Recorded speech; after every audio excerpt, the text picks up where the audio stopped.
Hey folks, Grant over here at Local Cooling Farms. Somebody sent me a message and wanted to see a little bit more of our vermiculture area. I'm doing it a little different than a lot of people. We don't use trays or anything. We're just using trash cans and then 55-gallon drums over there. Sorry, we've had our hoop house plastic get torn up pretty good by some branches recently, and we need to fix that. But anyway, we just have a well, I think it's a simple hoop house structure. We actually bent all the hoops with a hoop bender, 10 foot wide. This hoop is 50 foot long, and it's made out of fencing top rail, with a standard hoop bender. Anyway, I'm a big fan of owning your own hoop bender.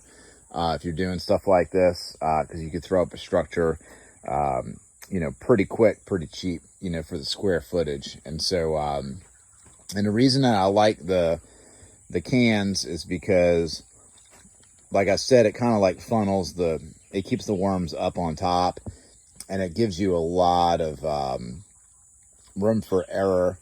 If you forget about the worms for a week or two or something like that. We've got an operating livestock farm, so a lot of things can happen seasonally where we're paying attention to some things and not paying attention to other things. It's just the reality of it. And so and in this model, we can expand and contract very cheaply and economically. And so when it comes to the worms, I always give very conservative, frugal advice because I've seen a lot of folks get into worms over the years, get into composting over the years for like a small business or a side hustle, and they end up, quite frankly, just losing their ass on it. And so you got to be real careful with it. So anyway, you got the worms in here. We just fed them some compost. And of course, when I went to go do that, they didn't have a lot of worms in that spot. There they are. You never know where the pocket of worms may be when you go do that. Anyway, so we've got all the cans. We already had these nursery stock shelves. This is a Stepmaster nursery, for plants shelving system that we had when we actually were selling plants at our nursery. And my hope is eventually we're going to stack enterprises in here eventually and grow some plants in some way, shape, or form above the worms. So we're still, trying to figure that out. So every can has worms in it. I don't like the cans, the green trash cans, any more than the 55-gallon drums. I actually like the 55-gallon drums more because I didn't have to buy them. The only reason that I have the trash cans is because we used to pick up spent brewery grain from a couple of breweries, and these were the cans that we would cycle out. And we used these for a couple of years, with that pickup. No longer doing that. I had the cans, so we started using them for the worms. The 55-gallon drums, I usually get them for free. I got a couple sources where we can get them. These were seal lid. We just cut them with the Sawzall. And then we've got, other drums that were that had a lid on them that we didn't have to cut. I'd prefer to get the ones I didn't have to cut, but that's just the deal. And when you do cut these, you can't cut down here in the plastic because then you lose integrity. You want this solid rim here to keep it structurally sound.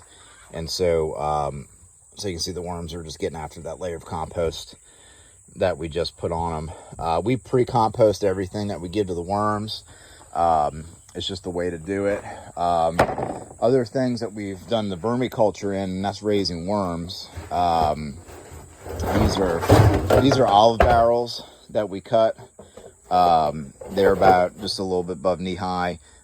These are great things too. We'll use these for overflow and other miscellaneous uses. We use these for a long time. but frankly, I kind of got tired of bending over, and so I wanted the taller ones. And so yes, you do have to fill the trash cans with a whole bunch of material to get up to the height, but it's very ergonomic. You're not bending over at all. And so yeah, so that's what we're doing here. We keep the worms full time in the hoop house year round. You know, even in the heat or the cold in Southeast Louisiana, we roll with it.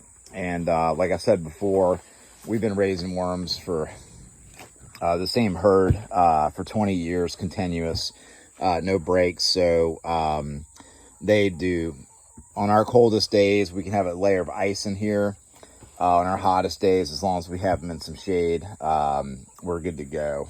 So anyway, so that's what our deal is in here. And then as demand for worms grow, I can simply just add on more cans and split and divide and do what we need to do to expand our worm business. But I'm not outrunning my headlights, so to speak. I'm not investing in something that I have a note on or is a multi-$1,000 piece of equipment. And then I'm also not taking up a lot of expensive square footage. I need to figure out what this hoop costs now per square foot. When we built it, I think the material was running something that was costing me like $1 per square foot. So it's 50 foot long, 10 foot wide. So it's 500 square feet. So I had about $500 in material in it to cover, you know, the everything, not counting my labor. And so now it's probably double. So it's probably like $2 to $3 per square foot. But so is other building materials. So it's still going to be the cheaper type building to build. And then like I said, we need to replace at least this section of plastic, that section of plastic. And we're probably going to throw another piece of plastic over it this upcoming week, because I want to get the shade cloth thrown over to go into the rest of the summer with the shade cloth, even though we're in some dappled sunlight in the area where we're standing right now. So anyway, so this is our setup for the vermiculture. This is not our setup for the vermicomposting, where we do most of our get our casting productions going. Even though the system absolutely can generate castings as well. So anyway, just want to share that with you guys. I hope y'all had a good July 4th yesterday, and have a great weekend.